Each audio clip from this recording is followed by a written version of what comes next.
Drew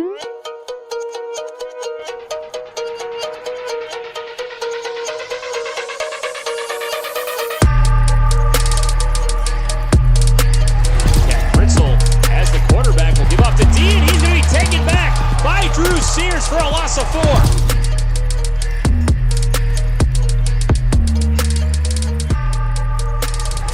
Here's the snap. Looking left, now looking right, firing, looking for Henneman again. He's in the end zone. Touchdown, Lions.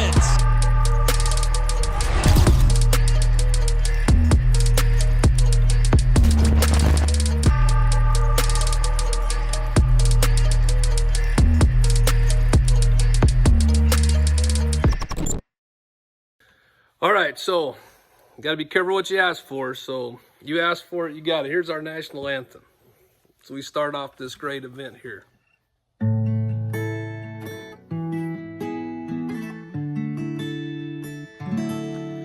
No, say, can you see by the dawn's early light what so proudly we hailed at the twilight's last gleaming, whose broad stripes and bright stars through the perilous fight o'er the ramparts we watched were so gallantly streaming, and the rockets' red glare, the bombs bursting in air, gave proof through the night that our flag was still there.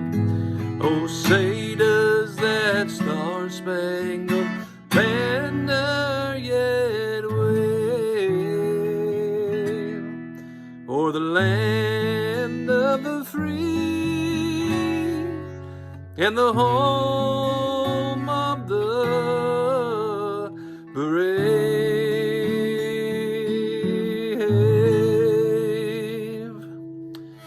Play ball. What's up, guys? Welcome into the Lindenwood 2020 virtual spring football game. It's a little bit of a different scenario we have today. We got plenty of people from the Lindenwood football community. We got Coach Jed Stugart, Dusty Havorka. See some of the players in here. We got Drew Sears, Glenn Gibbons, Brett Garter, among plenty more. And pretty pumped up about this, guys. Get an opportunity to kind of get together and talk some football. So, Coach, I'm going to go to you first. You know, talk to me about how it's been in quarantine, trying to get everybody ready for the upcoming season, and just, you know, the good thing, I guess, of seeing everybody together again. Well, it's awesome. But, you know, to prove my point, you know, TJ, being a former defensive guy, we know these highlights tend to kind of favor the offensive side. So we do have the defensive coordinator, Eric Inama, too. I know sometimes we just kind of – we want to go right to offense. But, no, just having a little fun. We were having a little fun the other day, all of us talking about these this reflecting on this season, and us defensive guys sometimes get left out because we just get the ball back for the offensive guys. But no, you know, this has been we've kind of chose TJ. You know, there's things that how you look at life, how you're going to get different obstacles thrown your way, and it's just how, you know, we always kind of say in our program that adversity reveals character, and so how we handle this situation is a great opportunity. We can get real negative. You can complain all the time, but, you know, our guys are doing a great job. Our coaches are doing a great job. Coach Hall, our strength coach, is doing a great job doing the best through all this. And it's been fun. I know we're dying to get back together. We miss our players. We miss each other, but you know, we know that time's coming, but in the meantime, we're just pushing along and until that time comes. You know, and it's interesting, too. We get a chance to look at some of these highlights and break down some of these plays. Now, you know, usually during film sessions, it's a private type of thing. And now, you know, the audience gets a little peek behind the curtain. I mean, are you going to be giving some of these guys some trouble, and the audience is going to kind of get a look behind the scenes at something they missed maybe? Well, you know, I guess the players, you know, some of, you know, obviously we've got some of our players have joined us, some that were involved in these plays, some that weren't. So they can kind of hear as we talk about these plays and behind the scenes, and probably, they might hear some things we say about them once in a while they didn't know that we did. So you never know. So we'll have fun. Absolutely. Coach, let's talk about last season real quick before we get into the highlights. You know, you guys start out, you know, 1-2 or 1-3 in the season, you know, and we're close games. We talked about a lot of those losses too early. We're very close. And then you guys hit your stride and ended up making the run you did, getting the first ever NCAA playoff appearance for the program, and getting the first win as well against Ouachita Baptist. Just talk to me about the season overall before we get into some of the highlights that will break down more about, how you felt about the progression you guys had in year 3 as a coaching staff and some of the things the players did. Well, it was a real, last year's team, it really was a gut check type of a team. I mean, you think about when we lost, how we lost to Midwestern State there at home, it really was one of those things where our kids could have really lost a little bit of hope. And then when we went to Davenport and we stubbed our toe there after having a lead again on that bus ride home, a lot of it's kind of a gut check time, because a lot of our guys could have just thought, well, there's no chance that we can make the playoffs, or there's no chance that we can win.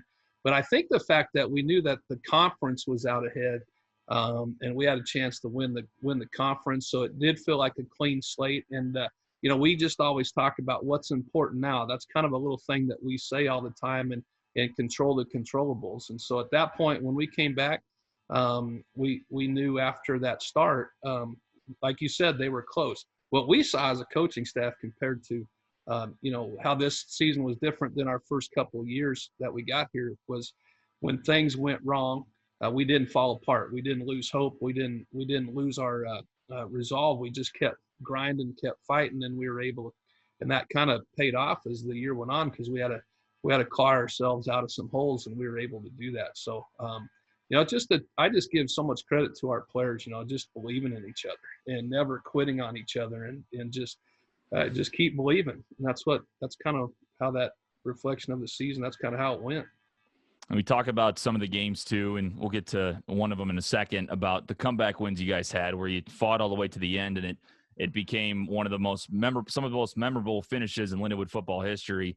Let's take a look back at one of the games I really believe that was a huge turning point for the season, especially. You guys beat McKendree 45-37. You guys then come back home for homecoming against Truman State, who was ranked 24th at the time. And let's take a look back at some of the highlights. Stengler out there with Brett Gardner. Lions have 4 on the near side and the rest on the far end. Gardner will boot this one. It's going to be up. It's going to be up for grabs. Did the Lions get it? There is a scrum at the 49-yard line. Referee not signaling yet. Lions look like they eventually had it. Signaling. And it's Lindenwood Lions football. 4th down and 4. Lions will have doubles formation on the left hash. Now Sutherland off to the left of Cade Brister. Needing a first down to continue this ball game. Here's the snap. Brister drops back with pressure, looking left, firing. There's Hinneman for a first down past the 40. That's who you go to for the biggest play of the game, Eric Hinneman. He's been catching everything thrown his way. No different that time. Great pass by Brister, great route by Eric Hinneman, and a great first down conversion. First down and 10 as the Lions will move it to the 37-yard line of Truman State. New set of downs, first down and 10 with 35 seconds left here in the 4th. Clock stopped after he goes out of bounds. Here's the snap. Brister in the pocket. Stepping up, looking left. Now in trouble. He's going to fire left side. There's Hinneman again down the sideline for a first down to the 26. Brister back in shotgun. Ball on the right hash. Here's the snap. Brister in the pocket. Looking left. Looking deep. Through the middle. Peyton Rose makes the grab at the 2-yard line. First down, Lions. Now call that timeout unless you want to quickly go and maybe give the Truman State Bulldogs no time to work with. And it looks like they will call that timeout. Brister in shotgun. Here's a snap. Brister drop it back. Looking right. Firing to Hinneman. It's going to be caught. Is he in? He's out of bounds. They say he is just out of bounds. Looked like he kept his toe in, but I believe his left leg was down first, out of bounds. It's going to be second down and goal from the 1. Shotgun once again. Here's the snap. Looking left, now looking right. Firing, looking for Hinneman. Again, he's in the end zone. Touchdown, Lions. Eric Hinneman, the 3rd time we've seen this red zone touchdown, a jump ball situation. Your best player, your biggest target comes up with the play. Touchdown, Lions. Homecoming touchdown. A possible win for the Lindenwood Lions at Harlan-Sianer. One of the best moments of the season. We look back at Eric's game-winning touchdown, but you think about everything that set that up. You go into the onside kick that was recovered by Stengler. He goes in there, gets the big-time recovery. You have then Stengler, our punter. Yeah, the punter. Exactly. Yeah. Jared Stangler gets the onside kick recovery. And then you talk about the plays that ensue after that, the 4th down conversion by Eric and the Peyton Rose 21-yard reception. You go all the way down to the touchdown. I mean, so many things had to happen to get that win. Well, you're right. I mean, you think about the chances, the percentages of getting an onside kick, and it's I mean, this goes back in the year before of our last game of the season in the night. I mean, we got an onside kick to win a game there, so we, Garner's to hit that thing perfect. Brett, but what's funny is Jared Strangler is just the decoy. I mean, he's the one that's we're kicking it that way, but Strangler is supposed to be the one that is the decoy. And how I just kind of remember when he come running out with the ball, I was like, everybody's excited. And the first question I said, did Strangler end up with the football? I mean, I just was probably so shocked by that. But what did anybody else think about that deal? Yeah. Brett, what do you think about the kick, man? I mean, how many times did you guys practice that, on the sideline during practice and kind of getting ready for it? We always practice it. It's kind of like that. We hope we never get in that situation, but, right. Practice it anyways. And as specialists, if we're not doing anything in practice, it's not our period. We like to mess around and, see what different onside kicks we can hit, what kind of spin we can put on it. But no, actually, that was like one of the best onside kicks I've even hit in practice. So it kind of surprised me, to be honest. I was just hoping to give him something to work with, and I got that bounce that you dream of getting there, and so saw it hop up, and then I mean, I couldn't believe Stangler got that ball. Every time we tried to practice, he'd always be like, "Yeah, I'm just gonna fly in there and get that thing," and I was like, "Yeah, right." Like, there's not a chance the ball's gonna be bouncing around still, and so it was crazy to see him come away with it. Yeah, how much was he? Because you guys are pretty close, the Lindenwood specialist. You got to follow them on Twitter, man. Was he sitting there and was he kind of bragging on the sideline to you guys? That I told you so type thing. I honestly think he was in shock, more than anything. He's pretty pumped about it. That's awesome. Let's bring in Eric Henneman.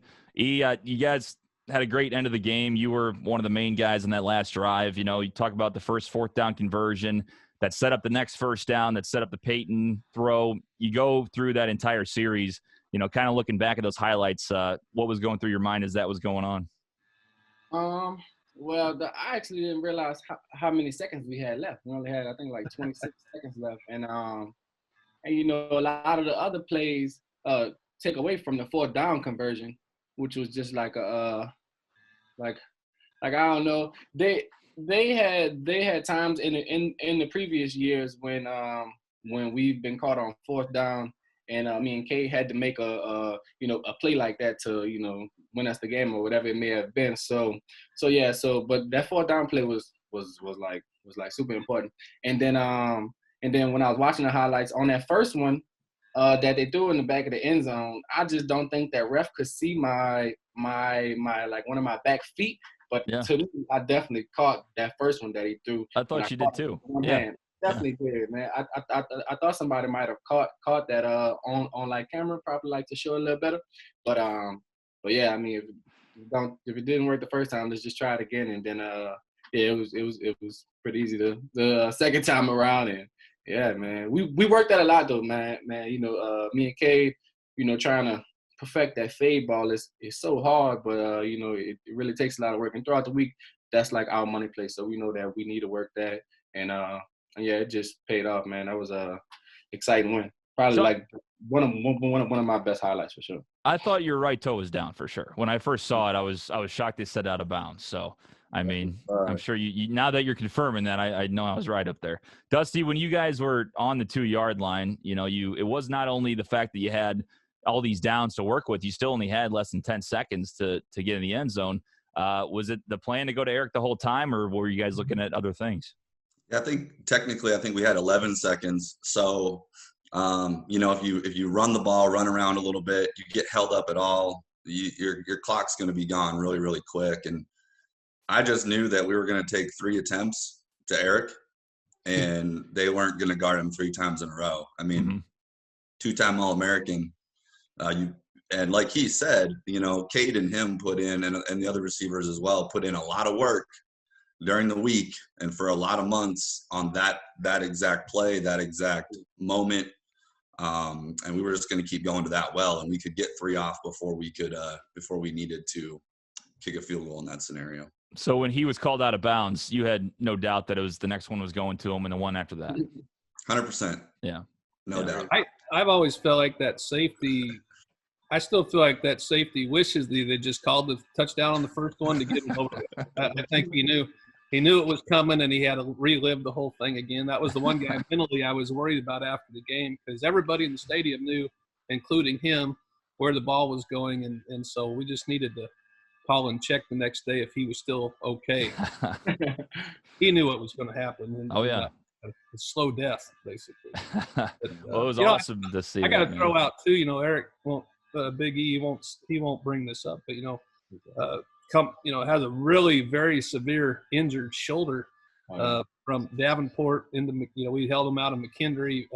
He finally started talking to me a few days after McKendree when I wouldn't let him play, but we needed to get his shoulder healthy because he wanted to play so bad. But he's playing on a pretty severe shoulder, and a lot of these guys on this screen were played through stuff this year, but it's just pretty special too. But yeah, a lot of people, it's like, the question is when Peyton caught the ball down there, we didn't want to mess around anymore with what we called an immediate timeout. I know some, like Dusty said, you get to that point, sometimes clock management's something we as a coaching staff's always talking about. I know when the offense has the ball, I'm usually on the phones with our special teams coordinator, and we're talking strategy and clock management. But at that point, it was just, hey, get down, let's get the timeout and take as many throws in the end zone as we can. Yeah, absolutely. So, I guess if I forgot now, I guess we knew that we had the field goal now.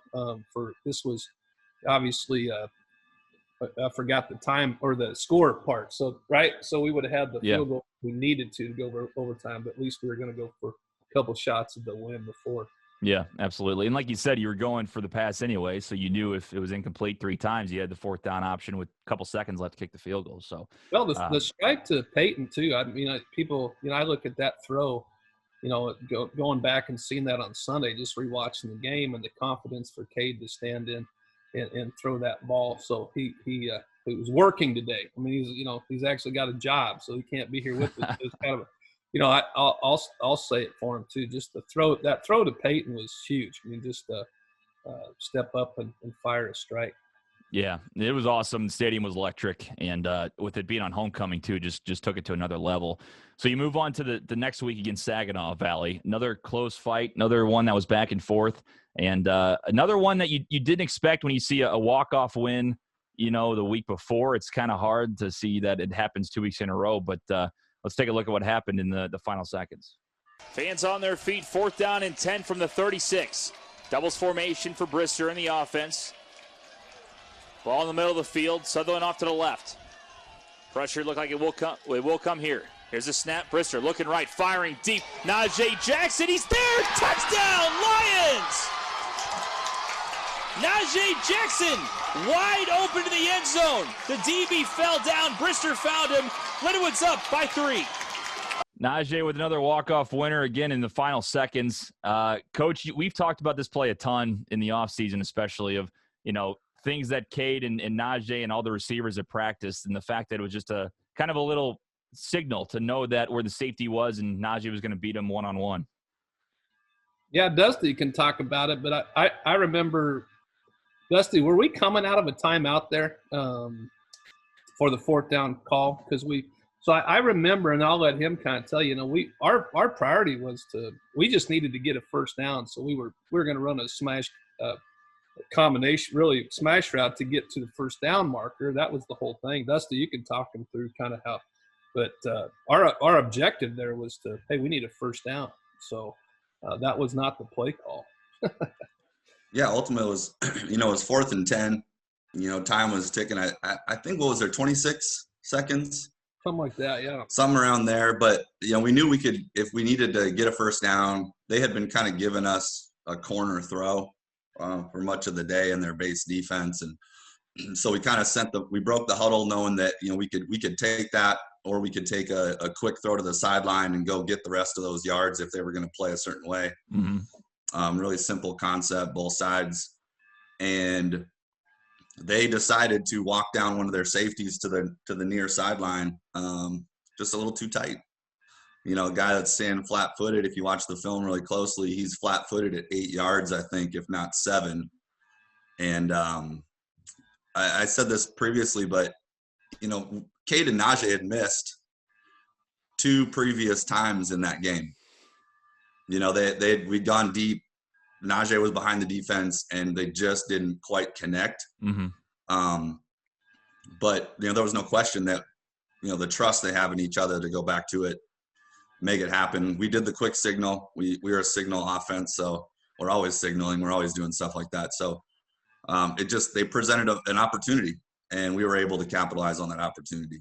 And when you look at the film too, I was trying to see the signal. It's very, very, very quick. I was looking for any type of look, and I think Cade did a split second to the right, and he was there, and Najee was the same way. So I mean, it was very, very quick in that regard. Yeah. And that's a signal that the players came up with. So it's very subtle. Ended up working out. The other thing too, TJ, if you listen right now, you can still hear the defensive back coach up in the box screaming at that safety to get back and cover too. I don't know what the other safety. That's the other thing. I don't know what that kid was thinking, but I think you can see. I just heard it again. Get back. But I don't know.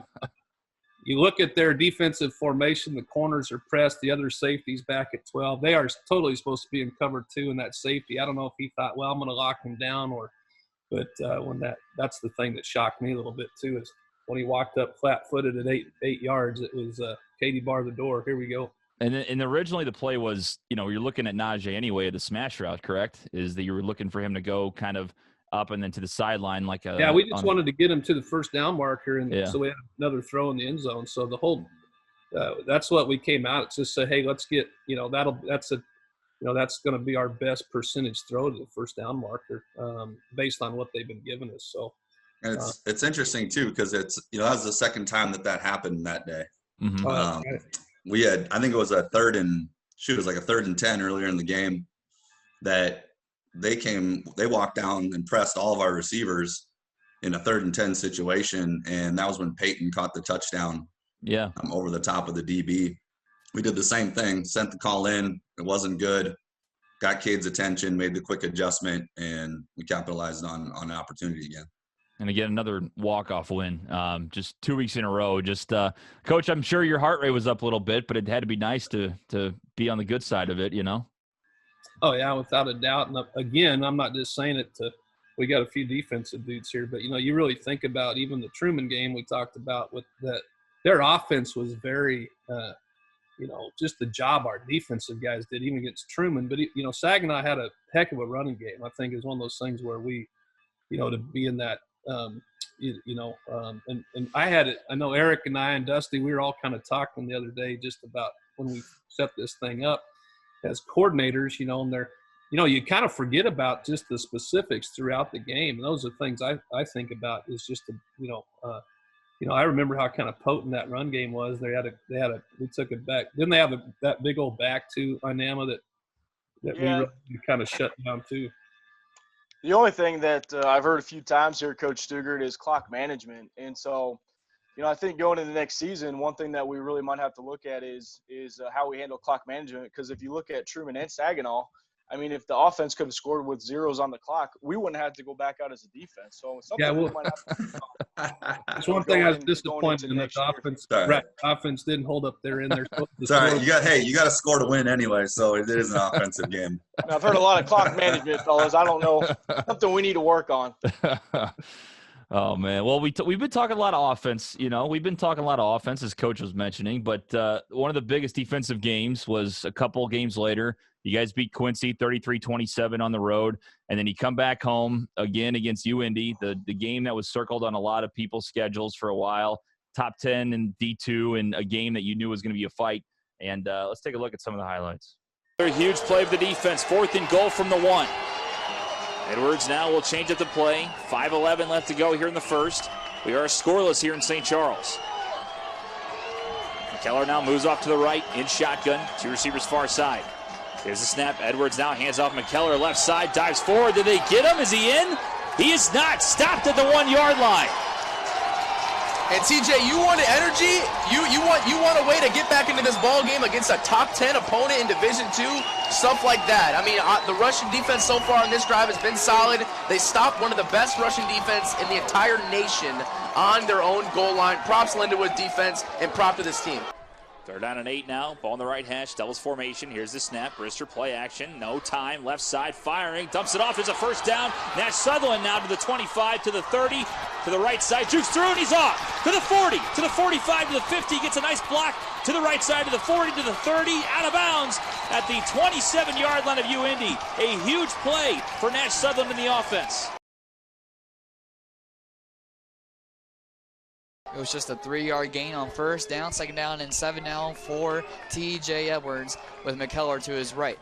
Takes the snap, drops back to his own 34-yard line. Still no pressure. Now there's pressure. He's going to go down, and he's brought down for the first second of the game in favor of Lindenwood. And that's going to be a big loss on 2nd down. Tanner Sabaka, the senior defensive end, brings them down with 11:08 left to go in the quarter. Backfield for Edwards. Waits for a snap. 3rd down and 9. Looks over to the left side, now over to the right. Good protection from the offensive line. Now he's scrambling out. Still in between the hash marks. He's still going. Lions try to get to him. They try to ramp him down. They do. Drew Harlow with the sack. And the Lions with a big loss on 3rd down. Half suspension, but again, man, this Lindenwood defense has really been stifling. 2nd down and 5. Out of the pocket goes Edwards, and he's going to be brought down by Drew Sears. Down at the 25-yard line is the leading tackler in the GLVC. Brister waits for the snap, takes it, drops back to the 10-yard line. Pressure on. Brister tries to get out of the pocket, tries to run. Brister dives. Touchdown, Lindenwood Lions. Cade Brister, one of the plays of the season for him. Put that in the photo reel for Cade Brister. He's the furthest man back for Lindenwood, back on the 4-yard line. Throws up the middle. It's going to be deflected at the line of scrimmage. Drew Harlow, he's celebrating like it was him that knocked it away, and it looks like it was. 4th down and 4 coming up, and they're going to be forced to punt. Brister awaits the snap. Payne Rose and Glenn Gibbons on the near side of the line scrimmage. Good protection for a second. Now he dumps it off to Sutherland. Sutherland past the 50. Here he goes again. The 40, the 35, the 30. Sutherland keeps it going to the 20, the 10, the 5. He's gone. Nash Sutherland. Touchdown, Lindenwood. Get the ball back to your offense. 3rd down and 5. Empty backfield for Edwards. He goes to the near side, and he's got a man. That's Davion Bell, but he's going to be short of the first down marker. The Lindenwood defense does it again with another 3 and out. In shotgun is Edwards. He's got doubles formation on his own 42. 1st down and 10. Fires to the middle. It's nearly intercepted by Grady Daniels. He had it there as Jordan Perry was in on coverage as well and just dropped it. And this place would have erupted if he gets that one.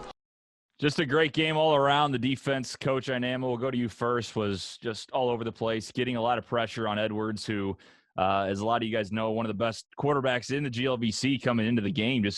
Was a dual threat quarterback, and you guys shut him down. Yeah, no, we just knew that those guys created a big challenge for us that week, and it was really fun to see our group of guys on defense. Really, they were excited for the challenge. They were excited to play those guys, especially being at home. And we had a great week of practice. The guys played well on Saturday. They executed really well, and just excited with those guys' performance on that day.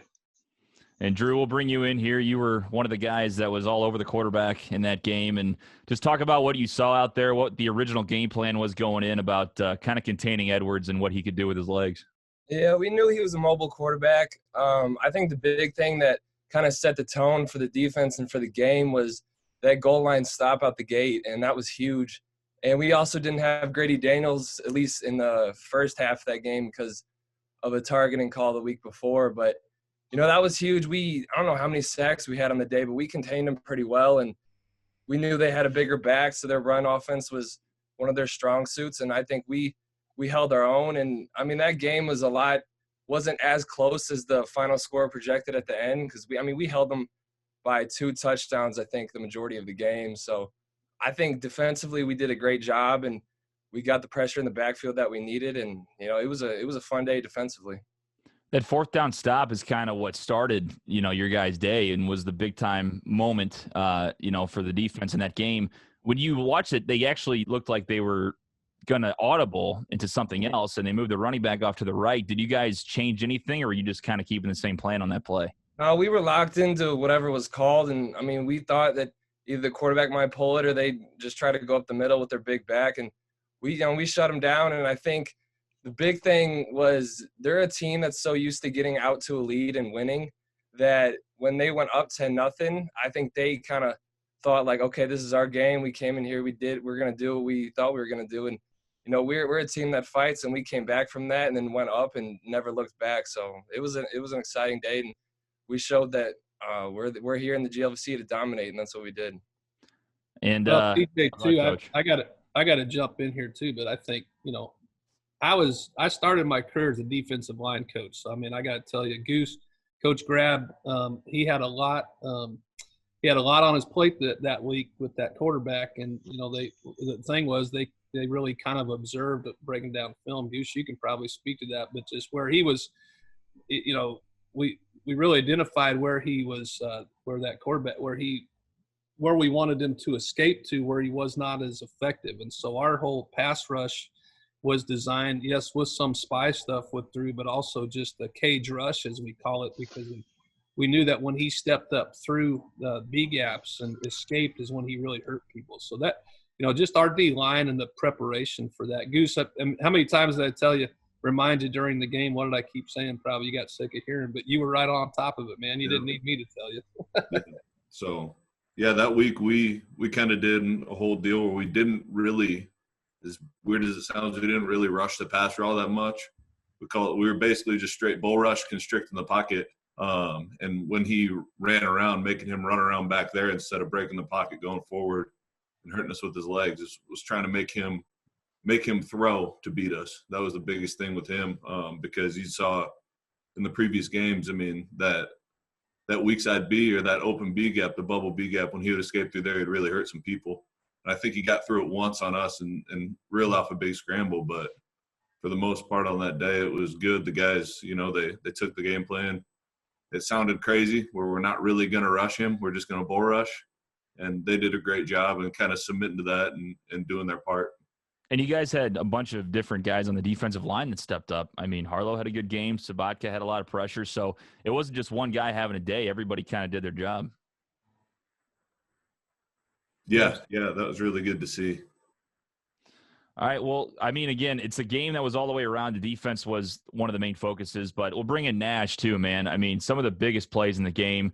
You talk about the 50-yard plus screen that you made it into an 11-point game late in the third. Nash, talk to me about, how you and Cade were kind of on one, just that game, just the checkdowns were working, and the blocking was right there for you to open up some big runs.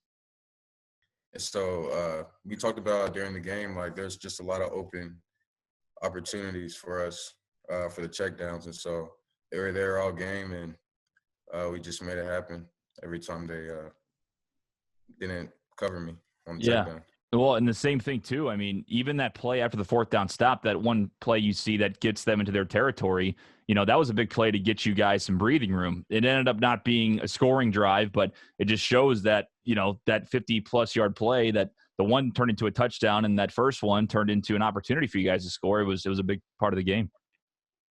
Right. Yeah. And that brought a lot of energy for the team. We already had a lot of energy, but that just knew that we can make big plays happen any play. So, Dusty, was that something you saw going into the game that could be a big possibility for Nash to kind of have a big day receiving?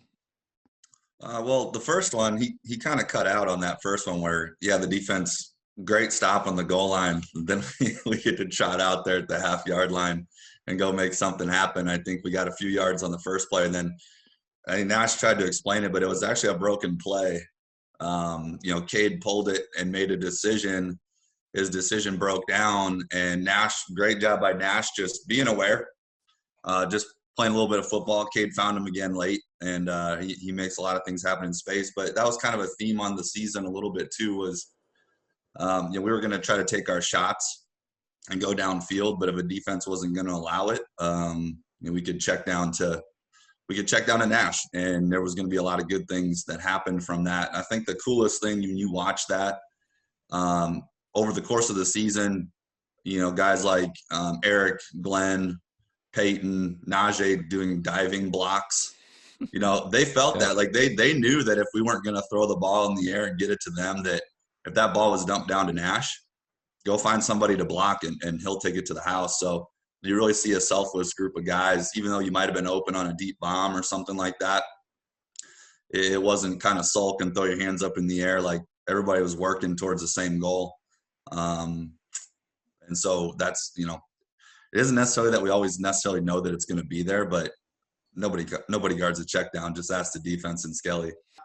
I stand corrected. I think that shot was directed straight at me, TJ. See, I'm always pulling for you, Nash, and running backs. I'm always saying, hey, hit the back for the check down. But I said they never throw the check down. And then, I don't know, what do we have, 300 yards worth of check downs that day or something like that? But, yeah. Yeah.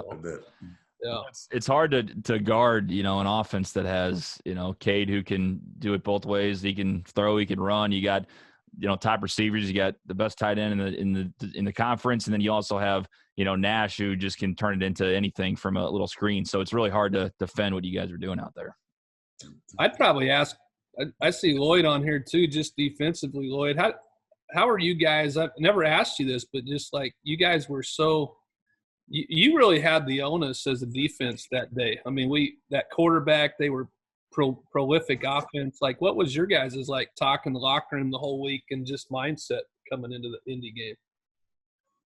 Well, I know, Coach. I know from just a front guy standpoint, like D-line, they were really preaching on being Mack truck rushers and not giving that quarterback, because he's really athletic, and not giving that quarterback any type of option of where to scramble from. So I know for him, it was just kind of keeping him contained, because whenever you get a quarterback, especially, I mean, at any level now, whenever you get a quarterback that can make plays with his legs and then also be able to dink and dunk with his arm too, it can become a big problem. So keeping him contained and just keeping the run game contained was really a big factor, and then kind of just forcing the quarterback to kind of win that with his arm was kind of the big key of that game. And we did a pretty decent job of just containing that good running back, the couple good running backs they had, and just the running aspect of the game was pretty contained. And I'd chalk that up to the front seven. And then when we're called upon, just kind of doing our assignment and kind of covering the guys, get the boys up front some time to get to the quarterback. So. And what do you think? You know, that one little sack there on Drew, you know, I mean, technically he's supposed to be spying. That kind of almost looked a little bit like a blitz, didn't it? I mean, Coach, a little bit of first off, I'm told – I'm glad you got him down if he's taking off. But anyway, you want to speak to that a little bit? Yeah, when he escapes the pocket, I can trigger, and I saw him about to scramble, so I went. And it worked out for us. 7 yards deep in the pocket, so I didn't know that didn't look like a scramble, but it just appeared to be a blitz a little bit. Coach Dynamic, can you come here back me up? No, I think I did my job right. I was just curious. It kind of looked like a blitz to me, but anyway. So it was a good result of the play, so we're good. I just try and stay out of the way of all of our good players, so we just let those guys do what they want to do. Well, it all worked out in the end, Drew. Like you said, it's you know. Exactly. It scared me a little bit when Drew, you know, there for a second, you just got the wind knocked out of you there. But, you know, you'd had, you know, first time when you see a guy lay his head on the ground, you think concussion kind of or something. I just remember when you kind of, but when you came off, I was like, Drew, is your head? And he goes, no, I can't breathe. Wasn't it? Didn't you get that happened far too often, too. People are going to start thinking I'm soft because I keep getting the wind knocked out of me. But, no, it was no concussion related. I just got the wind knocked out of me. Couldn't breathe. But, no, I need to stop doing that, to be honest. Well, yeah. No, we don't think that. I mean, I tease you guys all the time at practice. Gracie usually just pops right off from that and runs off the court. But anyway, so, you know, that's my little running. I'll follow her example. I'm kidding. No, it really scared me, though, at first because you put your head into the ground. I'll never forget that. It just kind of took my wind a little bit like, oh, no. But it just caught him just right. But fun defensive game, man. That's what it was. That's what these highlights are about, defense. That's right. Yeah. See, that's the thing. It's not all about the offense. Wait. I think we did we set a record, a school record on that day? I mean, I'm pretty sure we set a passing record, didn't we? Well, we were talking about defense at this point. Oh, okay. Sorry. Yeah, Dusty, you got to give the defense their moment, you know? You got to give them a moment. It was 541 yards for Cade, which was a school record on offense. But while we are talking about offense, I do want to bring up Cade had 541 passing yards, but I think maybe his most memorable play that game was right before the half and that rushing touchdown. And maybe I know Cade's not on the call, but maybe somebody could just talk about what that meant. You guys it was 10-7 as time was expiring at the end of the first half, and Cade rushes that in. You guys take the lead heading into the locker room. Kind of what that meant for the team, what that meant for the players and the coaches on the call right now. What did that touchdown kind of signify for you guys? Who's got it? Well, I mean, offensively, you know, he was sent out there with specific directions not to run the ball. You know, we only had so much time. It was kind of like the scenario with Truman where instead of end of the game, it was, you know, end of the half. But we only had a little bit of time. We didn't have any timeouts left. Yeah. And so, you know, we dialed up a play that we like to use down there, and they played coverage, and they really just sunk off. And you got to hand it to Cade. You know, he's a heady football player. He does a lot of things during the game that you may not really notice. We'll talk about one against Ouachita later.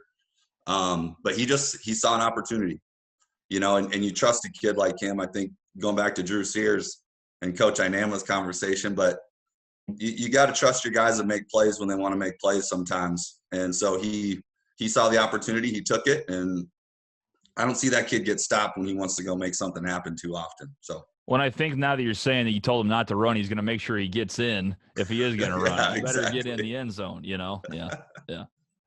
No, it was a great game all the way around. It was so exciting. And like I said, you go through some of the games before that too, like Truman and Saginaw all the way down to the end. And then, you know, you guys are up, what was it, 28-10 going into the fourth quarter. And then even they come back a little bit. So the defense showed up at the end of the fourth too to kind of finish that one off. And that was just the season. I mean, you guys at home, especially in a lot of these close games and the conference games, you guys were going to tell people, like, you know, it's going to be a fight until the fourth quarter. That's what's going to happen. And we're going to fight all the way through and ended up on the right side of things. And that's kind of what the season entailed, you know? So. Well, and I got to give teams like Indianapolis so much credit. I mean, this, you know, I got kind of sick of hearing a little bit for our players' sake about, you know, going into this conference. I think we found out, people have opinions, but we find out teams like Truman State and McKendree and people that it was battles all the way. And then Indianapolis, this team that beat, you know, Fort Hays State in a playoff game the year before and is a top 10 team. I mean, it was a good football team. I give them a lot of credit. And so, I mean, these are high quality wins by our players. And that's what I always felt that was something that we experienced. Other people might have their opinions from other conferences, but they didn't go through it like we did to see the reality of it. And so I give the teams in our conference a lot of credit, especially that game against Indy, because I know our kids did have it circled up a little bit. Yeah, absolutely. Well, after that win, you guys are 5-0 in conference, and with 2 games left, you know, it's starting to feel, and I'm sure you guys are saying go play football, but, you know, in the minds of a lot of fans, and I'm sure you guys too, knowing you got a shot at this GLVC championship. And you go to S&T, S&T comes here, and another big-time opportunity. And let's take a look at some of the highlights from that game. Big play right here on 4th and 1. Empty backfield. Sims now will go under center. He's going to take it himself. He's going to go forward. I don't think he got it. He's going to be short. He's marked short. The Lions got him.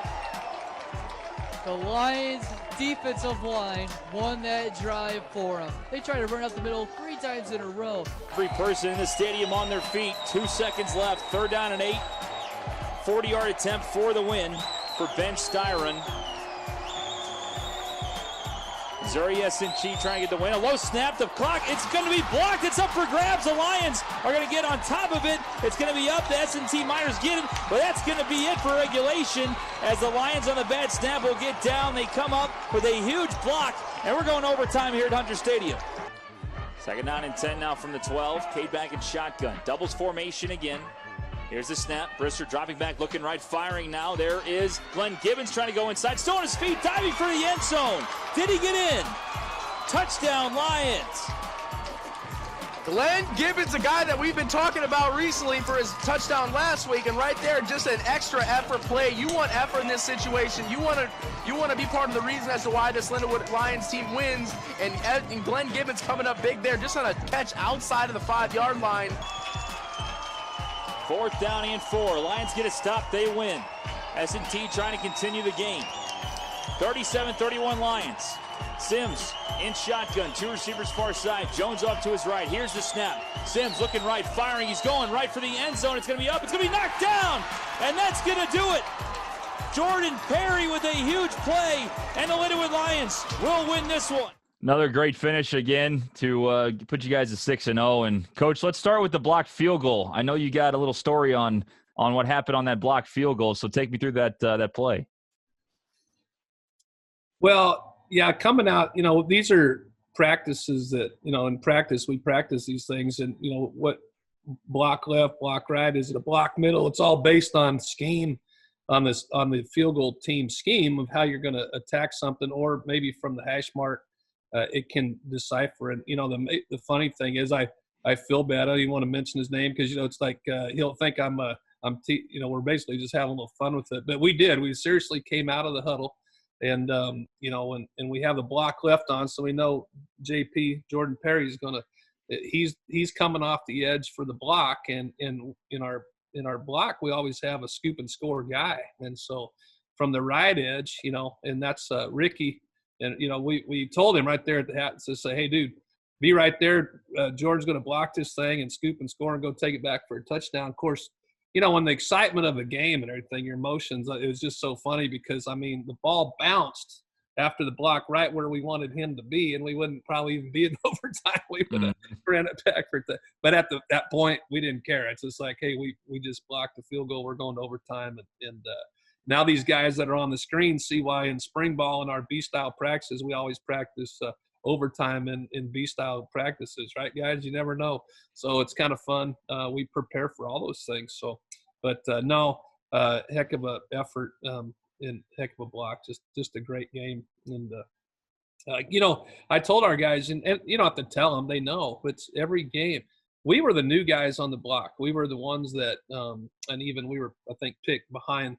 The coaches picked us behind Indy, and so a lot of people had a chip on their shoulder. And we got everybody's best game, and we wouldn't want it any other way. We wanted everybody's best game. It prepared us, but these were examples. First of all, S&T is a really good football team, and they're coached well.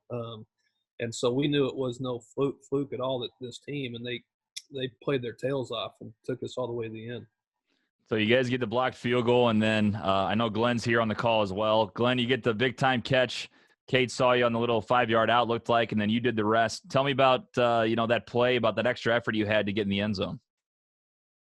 We always preach just making the extra effort, and, we want yak, yards after catch. So I got shed off the first hit and saw the end zone, just stuck the ball out there and kind of hoped to just cross it, and that happened. So, it's just nice that they trusted me a little bit to be able to get the ball in overtime like that. So just nice to have that trust and the team's trust. So, that's pretty much it. Yeah. You knew Cade was looking for you? Was that kind of a play you were expecting it? I know there's some other options, but were you kind of expecting it in your hands? Yeah, I was expecting it because I kind of figured that the corner was going to bail off, and he did. And, that's just a little too much space for me. So I thought I could make a move and get open. So. Dusty, what are your thoughts on the play? He's right. You always got to expect the ball if you're a receiver anytime, even if you're covered, right? You always have to. But again, it's Cade making a great decision. We were going to go score. We had the ball first out of overtime. We were going to go score. But I think he said it too. It's a lot of fun throughout a lot of these highlights, but the fight for extra yards and that want and that desire to get in the end zone is really, really strong with a lot of these guys. And Glenn's new this season. Glenn came to us during the summer. He put in a ton of work, and he earned trust and he earned respect, and he made plays when he was called on to come in.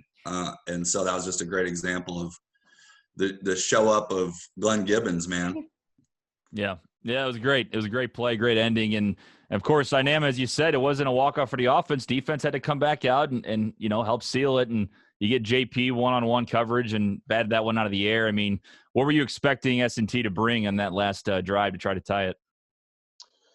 Those guys did a really good job all day of kind of being, mixing the run with the pass. And I just remember some of those moments throughout the game. We didn't play very well early on in the game. And I know down the stretch that that fourth down stop was a big deal for us. It's something actually Drew and those guys, they do a great job of watching film throughout the week, and Lloyd and Grady and all those guys. And it was fourth down, and they had a little deal where they were in shotgun. The quarterback would walk up and try and sneak it. And those guys saw it, and it was really from their film prep. So really proud of those guys on that. And just truly down the stretch, again, it was just a mix of run and pass, and knew that in that situation on fourth down there in overtime that they really did have to throw the ball. And I'll be honest with you, Coach Baldwin and I were talking back and forth from the box, and Coach Beebe said, hey, let's lock those guys up. And we did. We put them in man-to-man, and JP made a great play, and we trust our guys to do that. And so really down the stretch was a little bit of, run and pass, but we knew on that fourth down that was going to be a pass. And so we put a little man-to-man and let those guys go out and do what they do. Yeah, you think about the last few minutes that JP had, I mean, as far as blocking the field goal and then the one-on-one coverage, knocking down that ball. I mean, it's crazy to think, there's so many big plays during the season and so many things that happened that went the right way. But you think about that blocked field goal. I mean, they make that field goal, it changes a lot. It's a huge part of the season. So the fact that you could have had the scoop and score, but the fact that you get to overtime and then take care of business in OT is incredible. So, Coach Stuger, talk about what you saw from that team. I mean, you were all the post-game interviews. I got a chance to see it pretty much right after. It was fresh, and some of the games you're just shocked at how amazing. You weren't shocked at how amazing they played, but just like so happy and so it's on top of the mountain, knowing what these guys are capable of. Well, yeah, I knew, and we and meaning Coach Inama and myself, and really Dusty's met. We actually know their head coach pretty well. I've known him ever since he kind of got into coaching as a GA, and so really respect Todd and how he coaches, and so they're prepared, and they're a bunch of guys that they're going to go build bridges and a bunch of engineers, man. I mean, they're smart dudes too. They know very well coached football team, and they had so. Like I said, we knew everybody's going to come give us their best game, and there's a lot of little things. That's one of our pillars. A lot of little things to win that football game, and it's. I was so happy for JP because the corner position. I don't care what anybody says. The corner position is the toughest position out there. I mean, you've got to play. You're playing man to man a lot of times, and you're having to cover. In space, and there was a couple times I think they went after JP. I really do, just on corners are going to give up some balls once in a while, and I think there was maybe that game or one before, I think they targeted him, thinking that's the corner they can attack, and he made the play, which I'm so proud of him, just stepping up and not playing with fear or being afraid of the pass. But like I said, what's important now? And so a lot of great things, and then just to we had a lot of adversity that through. I think we got somebody busted through the gap there on our extra point, got a finger on the ball there. So, we have to, we can't let them score. That's another thing people don't realize, we can't let them score because if an extra point beats us. And, so we didn't there was things we could have done better in that game. And that I always say, we're never going to play a perfect game. So we kind of made a share of mistakes, but these kids rose up in the time they needed to. And I just echo what Coach Aborka said about Glenn, having Glenn join us. And you could see the first day of fall camp that he was going to just, first of all, his energy and his enthusiasm and his smile, he just brings a lot to our team. And knowing that guys like that are going to rise up. And he wasn't done rising up, as you'll see coming up. So anyway, fun performance. Yeah, and it was a 6th straight win for you guys going into the final game of the year against Southwest Baptist on the road. You guys take care of business, and then we're kind of watching to see, the chips fall where they may, as you always say, Coach, and you guys got your opportunity, and Ouachita Baptist, a tough team that you guys knew you had to go into, as any opponent knew that you guys were also dangerous because you had won 7 straight games coming into the game. So let's take a look back at an amazing back-and-forth game between Ouachita Baptist.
I mean, the game itself was crazy because it was just back and forth, man. Just unbelievable job by both sides. JP, the interception at the end, all the offensive opportunities, just the answers, and then Spencer, the 97-yard touchdown return. It was just such a crazy roller coaster of a game. I mean, talk to me about your guys' feelings on the sideline about having to sit there and would step up, and then they would come back. They had a great offense. They rushed the ball very well. They would answer. You guys come back. They answer. I mean, it was a back and forth game and really went down to the wire. Yeah, again, no quit. And I think that what's important now, they got so sick of us saying that our guys you'd start hearing our guys telling each other that all the time. What's important now? I mean, there was times in that game where it looked like it could get away from us and we'd fight back. And then, we'd get a spark. Spencer's return was huge. And, I remember the press conference, I was trying to not get real defensive. It kind of made me mad because, a little bit, their head coach is a really good guy and kind of got to know him just briefly through the week and had a great time. But he kept talking about, it's like, well, we just our legs, the week before, and man, we just missed a bunch of tackles on that kick return. I kind of was ticked me off. I felt like he's kind of taking a little credit away from Spencer. At the end of the day, there's a reason why those guys were missing blocks. I mean, it was moves, the second efforts, and things like that. And so, I looked at it like, no, that was a heck of a return. It had nothing to do with you guys, but it was about him, not about y'all. So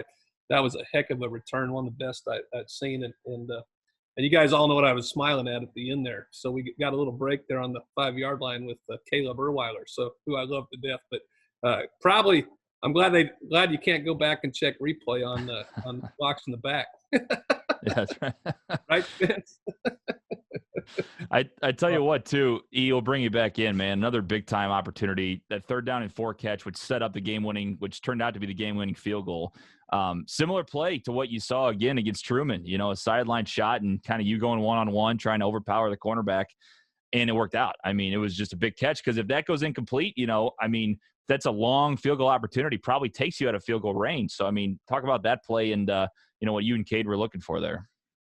Yeah, it's crazy. Like I don't think we ever even think about the consequences of us not, accomplishing what we plan to do on that play. Like we weren't thinking about the second option of the long field goal, even though if it would have came, we would have made it.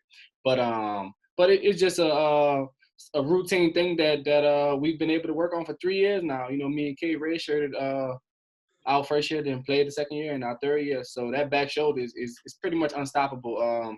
My big thing for the whole playoff run was that I felt like they messed up, allowing us in the playoffs. They allowed the number 32 ranked team, to come into the playoffs and to knock off some ranked opponents as we already did. So it was just we always kept a big chip on our shoulder and trying to make a strong statement by making a good run in the playoff, knocking off another ranked opponent. It was really nothing to us. So it was another day. But the back shoulder fade on the 3rd down, 4th down, whatever it may have been, just as a routine play that we work on. And Dusty, I sound like a broken record asking you this, but was it going to Eric the whole time on 3rd and 4?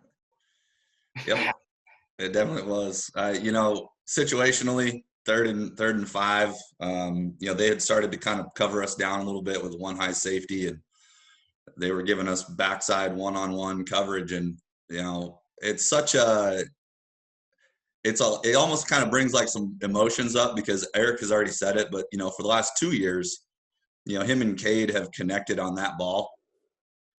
I couldn't even tell you how many times. So it's like, it was just an iconic, there was no question in my mind where the ball was going once we saw how they lined up. And there wasn't even a doubt that it was going to be a completion. It was just a matter of how many yards we were going to complete it for. Mm-hmm. And then what was the next play? Like, it's just, as a coach, there's things that stick in your mind and ways guys do things as you coach over years. And I just knew it was going to be there, and knew that they were going to make the play. Yeah, and then eventually setting up the game-winning field goal. And, Brett, a big opportunity there, man. I mean, playoff appearance and the opportunity to put you guys up by 3 with not much time left. Just what was going through your mind as, you're stepping up? It's a situation a kicker kind of always dreams to be in. It's that big kick. And, Reed Williams and I, my long snapper, like, I think he would tell me every week, but he would always come up to me and be like, this game's going to come down to a game-winning field goal this week, and, we're going to hit it and we're going to win. So, you always just kind of prepare mentally for it. The kick doesn't change. Every kick should be the same, like as a PAT. And, the guys kept confidence in me all year, and the coaches did too. And I always felt like they had my back and they were confident in me. And when my time came, we executed. And, a kick takes 10 other guys. And we knew, obviously, in the situation, those guys were going to come extremely hard off the edge, up the middle. So we knew our up time needed to be perfect. Reed Williams, great snap. Alex Vadul, great hold, and we were able to execute. So it was exciting, to say the least. Yeah, especially too with how much of a back and forth game it was, and just a shootout match. To get the opportunity to go up with just a few seconds left was awesome. And then you talk about the defense again. I mean, you lean on the defense to make a big time stop, and Coach Inama, you guys did that. I mean, putting pressure on the quarterback, they moved up the field, got into your territory with, I think it was less than 20 seconds left, and JP, an opportunity just again one-on-one. He made some big plays this season, especially late in the year, and came up with a big-time catch. I mean, you watch that catch too. Ball's a little underthrown, but he dives and makes that grab. If it's incomplete, I mean, they got another opportunity. So just talk about that series that you guys needed. Well, we really needed that series, because if you remember how we started the game, the first play of the game was about a 65-plus yard touchdown. So we didn't start very well. And so luckily, JP, we made that play there at the end, and so we're just a lot stronger than when we started. But no, they were Wichita was a great team, great challenge for us, and our kids were excited for that moment. And I know it was a big time play out of JP there at the end of the game.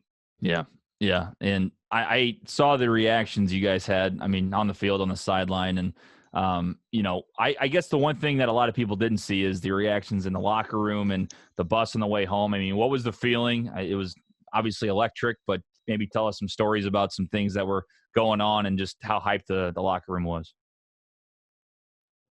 Well, I mean, I can speak for at least our staff, and I mean, we went into that game. Our kids just really felt like they're going to win. I mean, we always say, and quietness and confidence will be your strength. And we just trotted out there because nobody gave us a chance to win. I mean, our guys got insulted by another AD in their conference because they didn't get in the playoffs. So they've been disrespected by an athletic director, taking it away from them. And I know the head coach at Ouachita, that wasn't his fault because he's got a rival coach ticking us off to play against them. So I'm sure it didn't help them, his cause at all either. And, he did congratulate our team though. And, in the press conference. And like he said, we were the more prepared team that wanted it.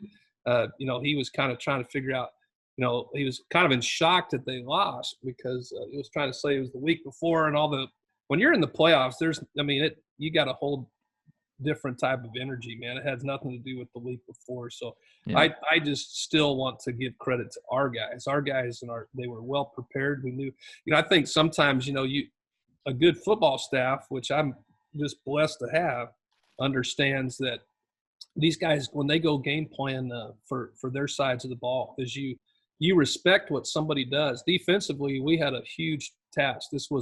They ran one of the best teams, and I'm an old defensive guy. I mean, I was so impressed how they run the football and their power game and their counter game. And so so, again, the what's important now mentality. After that first touchdown, I mean, on the road in a hostile environment, shoot, kids could start to say, well, I'm just happy to be here. But the offense turned around and went down and we got some points.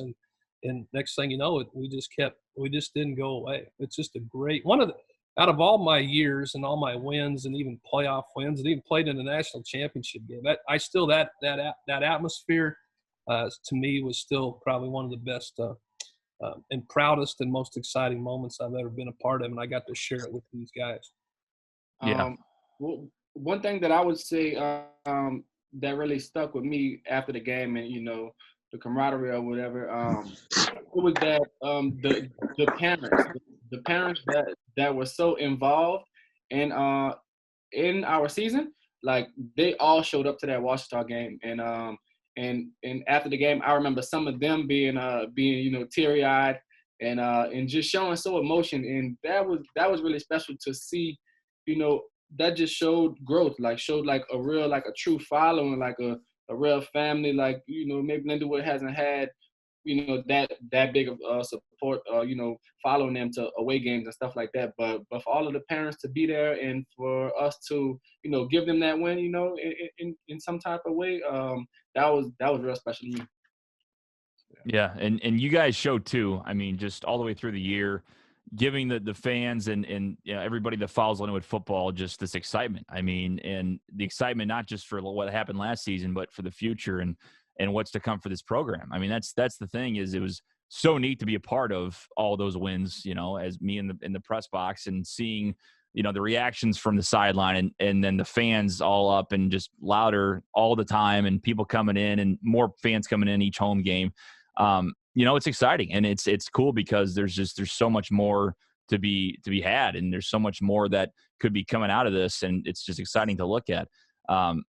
Coach, I'll start with you as we talk about next season. It's awesome to reflect, but as you guys do quickly, you remember those good times and everything, but you look forward and how can we improve next year?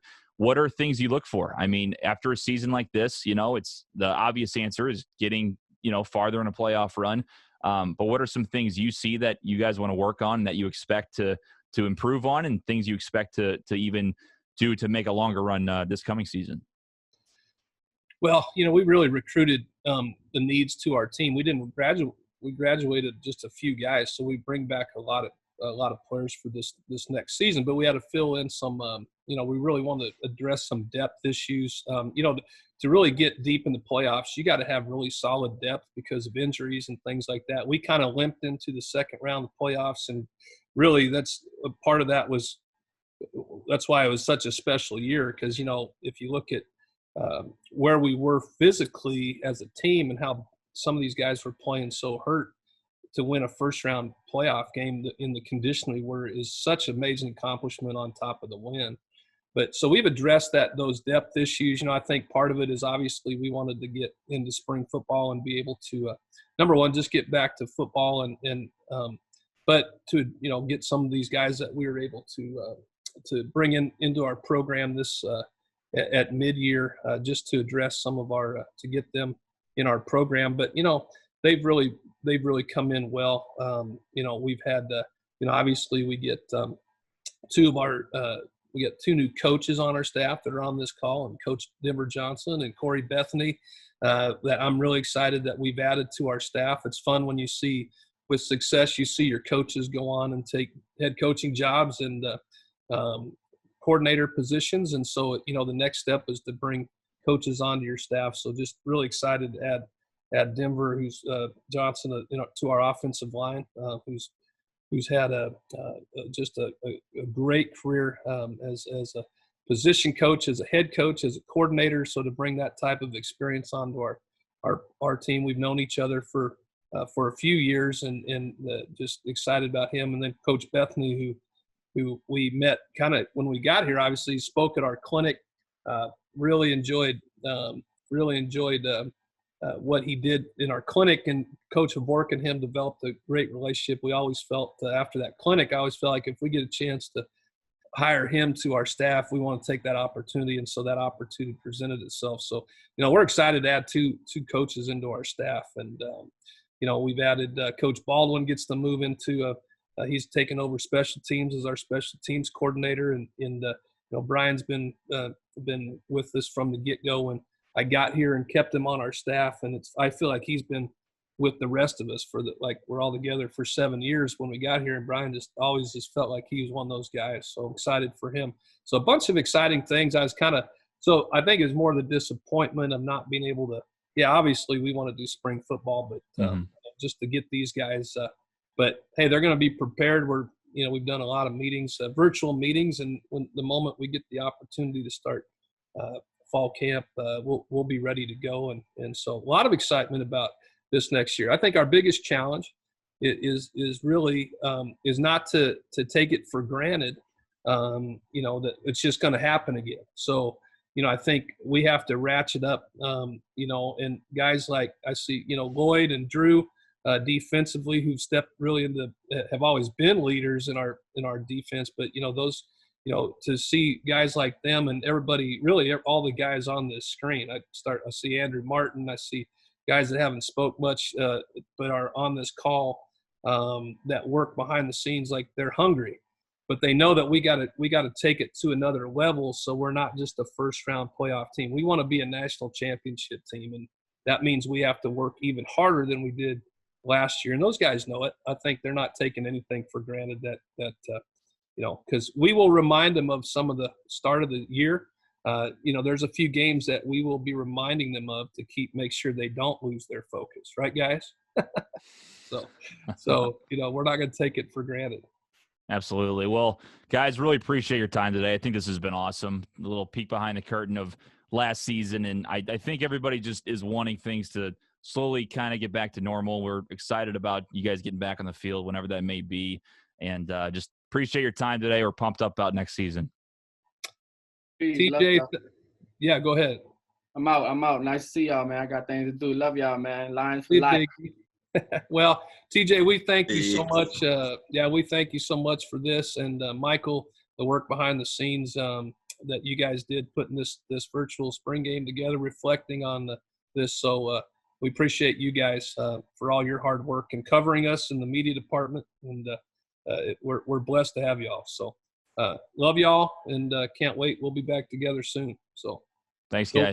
Appreciate it.